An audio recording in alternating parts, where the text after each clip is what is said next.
Alright, so this is my Kanza pecan, and I think in a previous update I said that basically the quote deer repellent I made actually caused a lot of damage, and it did.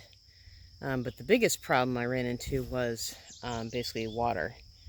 So these trees really needed water because, again, they were potted. So potting soil down there. The nice thing about a potted tree is you can plant it at any time, but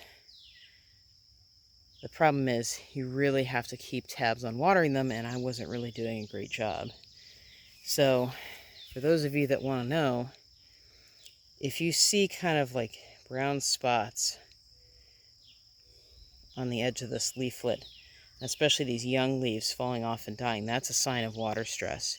Now this one's starting to recover, so these leaves are pretty much new from a couple of days ago, but they still have some water stress left over.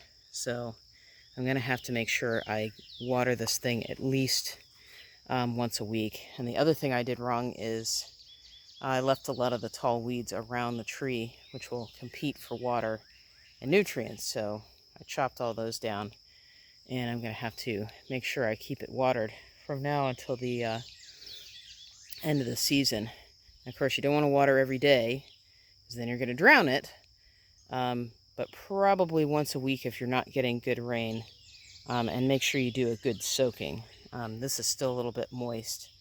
I dumped probably, I don't know, a good 5 gallons of water on it, especially since it was in drought stress. I gave it a little bit more than I would ordinarily. But this is my Kanza pecan, so hopefully it'll be okay. My other biggest problem is probably going to be deer eating it. At this time of year, it's not going to be a big deal, but before fall, I'm definitely going to want to get probably a big protection thing. And kind of a similar thing happened with this pecan. This is a shepherd pecan. I rescued it a little bit sooner than the other one. So you can kind of see here, these leaves are starting to come out. This is one of the few pecans that actually got full-size leaves. It wasn't looking very good a while back, but it really started to do well. But we had our kind of micro drought, and especially for a first-year tree, you really got to pay attention. Especially these are container-grown trees. So you can see down here, there's potting soil there, and unfortunately that stuff dries out really fast compared to our pretty clay soil. The clay actually holds a lot of water, even though it looks pretty dry. There's a lot of water still in the soil. And if you look at the trees around that are growing here naturally, it's an invasive mimosa I need to kill, they're not wilting. And it's really just these first-year trees that get in trouble, and maybe even second-year trees, especially when they're pot grown, because that potting soil dries out really, really fast. Because I've noticed that the bare root trees usually don't do quite as badly. Although the first one I showed you, that one was bare root, but it was also planted really late, eaten by deer, and the poor thing suffered a lot. Alright, so this is a little update on pecan trees, and this is actually the worst looking pecan tree for a couple of reasons. I planted it really far away, so I kind of didn't keep good tabs on it. If you see, it almost looks like it's burnt, and that's actually just from letting it get dried out. The first year of any tree, you want to make sure that you water it really well. And I kind of thought that this particular spot was wet enough that it wouldn't matter. But we haven't had rain, at least good rain, in like probably almost 2 weeks. So we really gotta keep an eye on that. So I just watered it. The other problem with this one is I planted it underneath this overhanging tree, which was kind of stupid on my part. So I came through yesterday and chopped most of the limb off. I may actually take the rest of the tree down at some point. But hopefully it'll recover, and we'll see what it looks like later in the week. So right here, this is a pecan, and this is a volunteer pecan. This guy came up, just showed up in the middle of the prairie, and it was right on the, well, not really in the middle, it's actually right on the edge. And I noticed it had been burned because the people that had this house before us burned the prairie right before we bought it. And I went, that's a pecan. So I decided to go ahead and favor it. So I'm going to try and protect it from fire from now on. But yeah, it's a natural native pecan. And you notice that the leaves, are a lot bigger than the first year pecans I've got. And it's not wilting at all. It is doing just fine, even though this is a much more upland site than any of the other pecans are on. So that's kind of the difference between a tree that's been grown in place, it's got its roots, and ready to pick up as much water as necessary, versus a first-year tree that you really have to, especially one that's been grown in a container, that you really need to baby.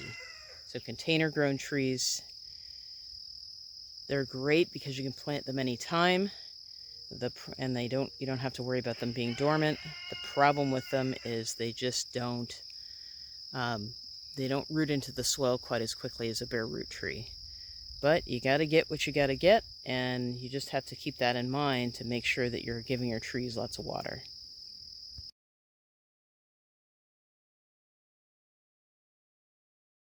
So you can see this guy right here, it's really recovered.